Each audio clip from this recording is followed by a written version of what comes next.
नमस्कार जय श्रीराम। मु डॉक्टर रश्मिरंजन दास दास होमियोपैथी सेंटर पुणी एक नुआ वीडियो को आपको बहुत बहुत स्वागत। आम वीडियो माध्यम जो टॉपिक नेउचु आम जो वीडियो रे आपको आलोचना विश्लेषण करने से हूँ साइलेसिया बा सिलिका।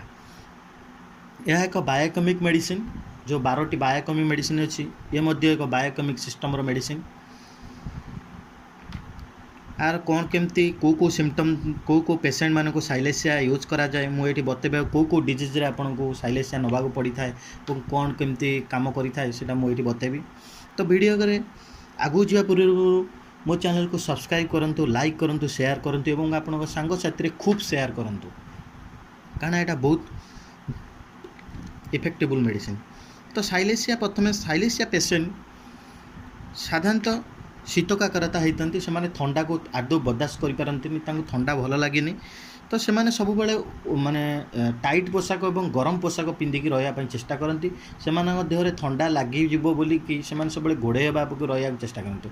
तो सिम्पटम आपंकर शीतकाकरता ओडिया में जो कही था साधारणतः से थंडा को भल पारती गरम को भल पारती यही जो सिम्पटम को आमको देखिले आम साइलेसिया यूज कले आशु फल और बहुत भल फल मिलता है। तो साइलेसिया को क्षेत्र में आप यूज करेंगे तो यहाँ जानतु। प्रथम कथा हूँ नैराश्य शिरापीड़ा एवं हस्तदर्पंत तलदेश दुर्गंध कानरे पूज नाक बंद हो नली रोग फिस्तुला रोग भगंदर और शिशुर नाभि जेकोसी जगार बथ हो साइलेसिया में यूज करूँ बहुत बहुत इफेक्टेबल मेडिसिन। साइलेसिया खास करी पूजजनक क्षेत्र में साइलेसिया गोटे शक्तिशाली औषध भाव व्यवहार कराए बथ फटे हो एवं बथ सुखे हो साइलेसिया की बहुत हार्डली भाव में व्यवहार कराए।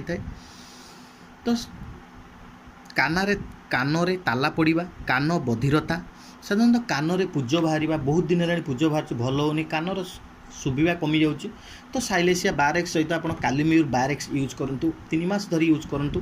तो मूल्य ड्रप दिन 3 टोपा दिन 2 थर पकातु बहुत इफेक्टेबल कान मंत्रबद्ध भाई आप कम कर। तो फिस्तुला केस रे तो साइलेसिया बहुत उच्च शक्ति यूज करा जाय थाए आप 1 एम रु आज कर 10 एम पंता व्यवहार करेंगे बहुत इफेक्टेबल। फिस्तुला क्षेत्र एक मुख्य मेडिसिन जोटा कि सुखापी एक प्रधान मेडिसिन भाव यूज करा जाता है पूरा संपूर्ण रूप से भल करता है। एवं बहुत फल टीका जो पिला माने टीका नियंती तार कुप्रभाव को मध्य साइलेसिया यूज करा जाय थाए एवं कुष्ठ प्रदाह साइलेसिया यूज करा जाय थाए पुरातन गंठी बात बा वेदना रे मध्य साइलेसिया यूज करा जाय थाए मुहरे कला पड़गले जो कला थाए से आप रफ थाए फेस रे सेठी आप साइलेसिया बारेक्स भी यूज करेंगे बहुत इफेक्टेबल मेडिसिन हो पाए। यही क्षेत्र में आप साइलेसिया को यूज करेंगे बहुत इफेक्टेबल हो बहुत फास्ट काम करे था मेडिसिन आ बहुत कार्यकरी।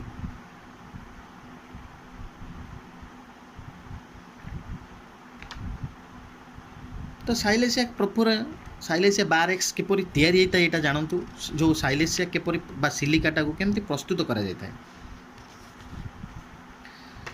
कुंडा पत्थर रे सूक्ष्म रेणु बा कणा को सुगार मिल्क रे घर्षण करी आप साइलेसिया चूर्ण प्रस्तुत करा जाए से चूर्ण आप 6x 12x 12x प्रस्तुत कराए। होमियोपैथिक डायलेसन उपर आसे silicea 30 200 1 m 10 m 15 m cm पंता प्रोटीन साइलेसिया मिलता है।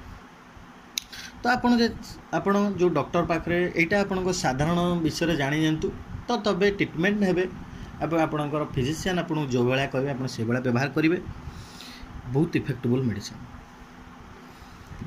तो ये वीडियोटी आपको केमिति लगिला जदि भल लगिला तो निश्चित व्हाट्सएप करूँ कारण मो कमेंट सेक्शन बंद रखी हाँ निश्चित मत व्हाट्सएप करूँ जदि आप कौन डिजीज विषय बा कौन मेडिसिन विषय जानवा चाहूँ तो मत व्हाट्सएप करूँ फ्री ऑफ कॉस्ट मु आपको चेष्टा करी आपको कहीदेवाई। तो सुस्थ रुहतु सुरक्षित रुहतु आपण परिवार मंगलमय हो।